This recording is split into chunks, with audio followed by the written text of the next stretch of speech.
Finally অনেক ঝামেলা করার পরে আজকে কিন্তু আমরা দুইজন আবার একই সাথে একই ফ্রেমে। তো আজকে সবাই কিন্তু অনলাইনে জানেন, ইতিমধ্যে সব জায়গায় প্রচার হয়ে গেছে যে মানিক আমাকে ডিভোর্স দিছে। তো যাই হোক, ওইটা কতখানি সত্য আমি জানি না। তো সেই পরিপ্রেক্ষিতে আবার হচ্ছে আমরা আজকে নতুন ভাবে বিয়ে করলাম। তোমরা যে বিয়ে করবে সেটা তো বাঙালি জাতি আগেই জানতো, আমরা তো সবাই জানতাম যে তোমরা আবারও বিয়ে করবা। তোমাদের মনে করো ওই যে পেজ একটা গেছে না, নতুন একটা পেজ দাঁড় করানোর জন্য এইরকমই তোমরা নাটক শুরু করছো। ভাবছো কি বাঙালি তোমাদের কোনো নাটক বোঝে না?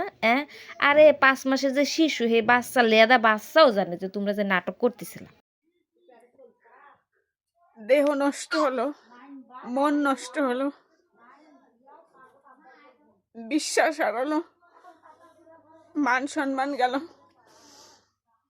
তার মানে আমি মৃত, আমি আর জীবিত নাই। তো এখন থেকে যে কয়দিন বাঁচবো শুধু আনন্দ। বিশ্বাস করেন আফামনি, আপনার এই ভিডিওটা দেখার পর আমার যে কি যে কষ্ট লাগতেছিল, ভিতর থেকে কষ্ট চলে এসেছিল। কিন্তু পরে যখন জানতে পারলাম আসলে আপনারা সবগুলো নাটক পেজ দাঁড় করানোর জন্য এরকম করছেন, খুবই খারাপ লাগছে বিষয়টা। আপনারা আমাদের এই বাঙালি জাতির মনরে নিয়ে কেন এত খেলা করেন বলেন? আমি তো কোনো কিছুতে বুঝতেই পারি না। আপনাদের ভিডিও মানুষ এমনিই খায়, বাঙালি এমনিই খায়, এত নাটক করার কোনো দরকার ছিল না। এর মধ্যে যখন দেখলাম আপনার জামাই মনে করেন যে আরেকটা মেয়ের সাথে নাকি দেখা করতে গেছে, আর গাড়িতে এসে টিকটক করলাম, আমি ভেতর থেকে খুবই কষ্ট পেয়েছি। কারণ দুইটা বাচ্চা এভাবে এতিম হয়ে যাবে আমি নিজেও চাইনি। কিন্তু এই নাটকটার কোনো দরকার ছিল না। বাঙালি জাতির ইমোশনটা নিয়ে কেন খেলেন? আপনাদেরকে ভাই আমরা এমনিই ভালোবাসি।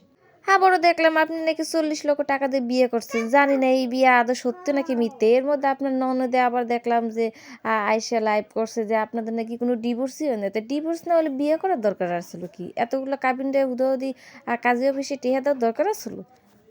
একটা জিনিস ভালো হয়েছে, সেটা হচ্ছে যেরকম আপনাদের উছিলা এই কাজের কিছু পয়সা মনে করেন যে মোটামুটি কিছু আদায় হইলো, 2-4 দিন সংসার চলবে না। যাই হোক, আপামনি ভাইজান, আপনি আপনার সন্তানদের নিয়ে ভালো থাকেন। আল্লাহ হাফিজ।